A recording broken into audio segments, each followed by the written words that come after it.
mwaramutse mumeze mute nizere ko mumeze neza karibu kuri Lucy France Lifestyle ndabasuje mwese mukomeje gukurikirana channel ya Lucy France Lifestyle nizere ko mumeze neza muguwe neza aho muherereye hose nimba uri mushyashya turakwakira nawe karibu rwose utarakanda subscribe na kandi ho kugira ngo utazajya ucikanwa n'ibiganiro nkomeje kugenda mbagezaho. Uyu munsi ngiye kwereka agasabune keza k'ubwenge kabisa bakoresha isabune iri naturelle itanga umucyo ku ruhu. Ni isabune agasabune rwose ka vaseline, agasabune ka vaseline rwose umvaga ntumara neza we gahumara neza cyane. Ni isabune rero, ni isabune ya marike ya vaseline, na gasabune gakesha uruhu kifitemo ubushobozi bwo gukesha uruhu. Ni isabune izagufasha cyane. Hari abantu tutazi gutandukanya gukesha no gutukura, ibintu rwose ni ibintu bibiri bitandukanye. Iyo ibintu dukoresha bikesha ni ibintu bifasha kugira ngo bize gukosore ku mubiri zino nkovu umuntu afite ku ruhu mu buryo buri naturelle, mu buryo rwose niyo ubihagaritse bitazegera bikugiraho ingaruka na kimwe ku ruhu rwose, uzakomeza ugire urwo ruhu arusaga.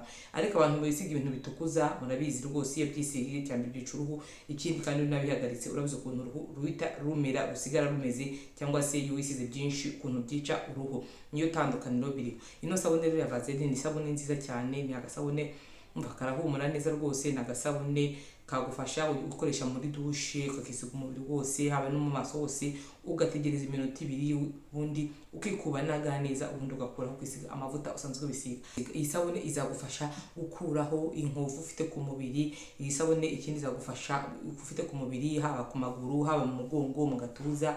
Hari abantu bafite inkovu munsi y'ikibuno, byose bizagufasha kuyikoresha kugira ngo ugire bikure izo nkovu. Ikindi no sabune itanga umucyo ku ruhu, bituma zigera rwose ugira uruhu rukeye buhoro mu buryo buri naturelle, atari uburyo rwose bwa mukorogo, mu buryo buri naturelle tugenda ugira agahu kose uruhu rugiye rukeye buhoro. Bizagufasha rwose kugira uruhu rudafite intuza, rudafite amatashi, haba ku mubiri cyangwa se no mu maso. Iyi sabune ishobora gukoreshwa ku bagore, abapapa cyangwa se abamama, abagabo bose ishobora gukoreshwaho, ubundi wajya umuti kabisa.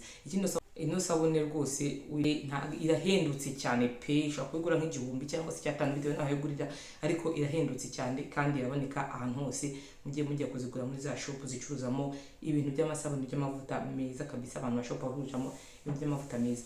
Abantu bashaka agasabune rwose kagufasha gukosora n'amatashi umuntu afite ku ruhu, kaguhereza umucyo rwose mu buryo naturelle. Nongeye bisubiremo, ntago ari ibintu bitukuza, kuko agasabune uzakoresha ukagenda guha umucyo buhoro. Ashaka gukoresha ibintu naturelle, ni ibintu bigenda bikora buhoro, kazagenda kaguha umucyo buhoro. Ino sabune ni nziza rwose, nta muntu nayirangira ku muntu ushaka kugira umucyo, gukuraho ayo matashi ufite ahantu hose ku mubiri, yagufasha cyane, ntabwo ihenze. Sabune ya pika ntago rwose, ni sabune yidu, nagasabune keza, ntabwo pika, ntago rwose isharira, nagasabune rwose bakoresha ku ruhu rwawe.